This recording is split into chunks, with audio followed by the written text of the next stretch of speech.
गुबुन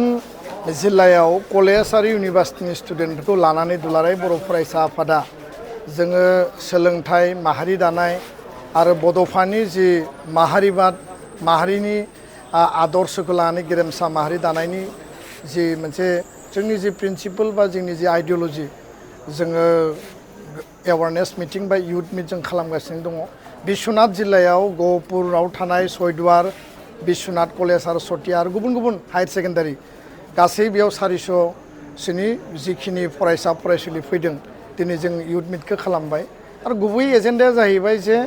लाइमोनफोरखौ फरायनाय बिथांमोननि जिखिनि केरियार दानाय बिथांमोननि सोलोंथाइ लानायजों लोगोसे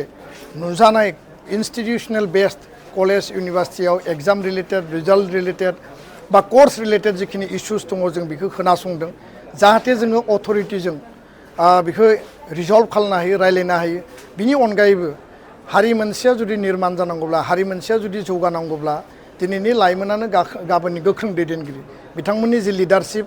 आरो बिथांमोना समाजाव दायित्व लानानै नेतृत्व होनांगौ केरियारखौथ' जों दानांगोन माबा नङा माबा मोनसे खामानि मावनांगोन कम्पिटिटिभ आनजादाव कम्पिटिशननि थाखाय जों साख्रि बाख्रियावबो थांनांगोन खिन्थु दिनैनि लाइमोनफोरा बर' हारिखौ जुदि मोजाङै बेंनानै इयुनाव हारि दानायनि थाखाय जुदि बाहागो लायाब्ला 30-40 इयार्स आन्दलन जालांबाय गहपुराव गहपुर मासाकार जादों 1983-84आव 89आव जादों आरो बे हिस्ट्रिया जोंनि गोथां जारिमिन दा बै समाव गोबाङानो फरायनाय आसखान्दा जाबाय गोबाङानो बेयाव मोजाङै फरायनो मोनासै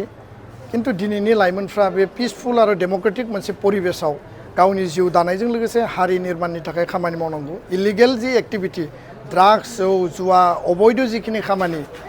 आथिखालाव माने ससियेल मिडियानि गोबां इम्पेक्ट फैदों बेफोराव जाहाथे जों बाहागो लाया आरो डुस एन्ड डन्ट्स मा मावनांगौ मा मावनाङा बेखौ जोङो थिग खालामनानै लानांगोन बेखायनो जोङो बे एवारनेसखौ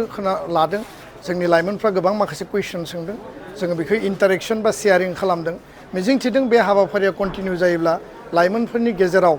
गावखौ लानानै जि कनसियासनेस आरो सिरियासनेसा बांगोन आंहा बिसास दङ। जोंनि माखासे गुदि फरायसालिफ्रा बर' बिजोंनि गुदि फरायसालिफ्रा जोबलांनो हमदों बेफोरनि खार'ना माखासे प्राइभेट फरायसालि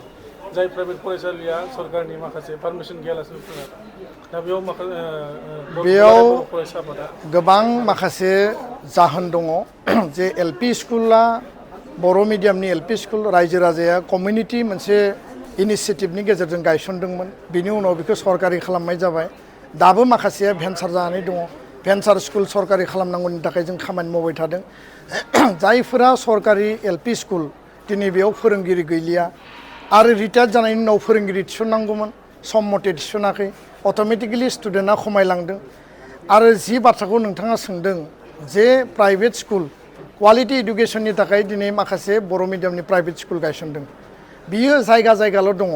बेयाव बारा इम्पेक्ट जादों होननानै आं सानाखै खिन्थु जायफोर इंराजि मिडियाम बा असमिया मिडियाम बेफोरो मासरुम बादि दिनै माखासे ओनसोलाव माने उइदाउट प्रपार पारमिसन आरो डिअ आरो बिअआ अबैध भाबै इलिगेल भाबै बे स्कुलफोरखौ सालायनो होयो बा सरकारि स्कुल थासेयावबो एडिसनेलि बिथांमोननो पारमिसन होयो जायनि थाखाय बर' मिडियामनि बा असमिया मिडियामनियाबो बै स्कुल फारसे थांनानै दिनै जोंनि स्कुलाव एनरलमेन्टआ खमायलांदों बेखौ लानानै जोङो सरकारखौ गोबां खेब बुंबाय जे जथे तथे जानला मानला जेराव मेराव जाहाथे स्कुल थाखानायनि नसुंसेयाव एनादार माने नोङो जाहाथे इंराजि मिडियामनि पारमिसनखौ होआ मिनिमाम डिसटेन्सआ थानांगौ अब्लासो जोंनि स्कुला सार्भाइभ जागोन अब्लासो जोंनि स्कुला थांगोन दा बे सरकारनि पलिसिनि नितिनि गेजेराव नङाब्लाबो अफिसार लेभेलाव एडमिनिस्ट्रेसन लेभेलाव बेफोर कनस्पिरेसिया दाबो दङ आरो जायखौ लानानै जोङो बे जेंनाखौ माने मोगा मोगि जानांदों गोजोन्थों। इंलिश मिडियामनि फरायसालिफोरनि मेट्रिक फरिखा होग्राफोरखौबो पारमिसन होदों जोंनि सरकारि फरायसालिनि गाहाय फोरोंगिरिफ्रा बे मेटारखौ लानानै जोङो रायलायगोन जे जाहाथे बर' मिडियामनि स्कुला थांना थानायाव खुनु जेंना जाया आरो बर' मिडियामखौ फोथांना लाखिनायाव जाहाथे बयबो मदद होलायनानै सुस्राङो बेखौ लानानै जोङो अथरिटिजों रायलायगोन आरो जेराव जि प्रब्लेम दङ जोंनि जिल्ला आरो दखराया रायलायनानै बेखौ रिजल्भ खालामगोन आङो बे मेटारखौ लानानै सावरायफिनगोन गोजोन्थों।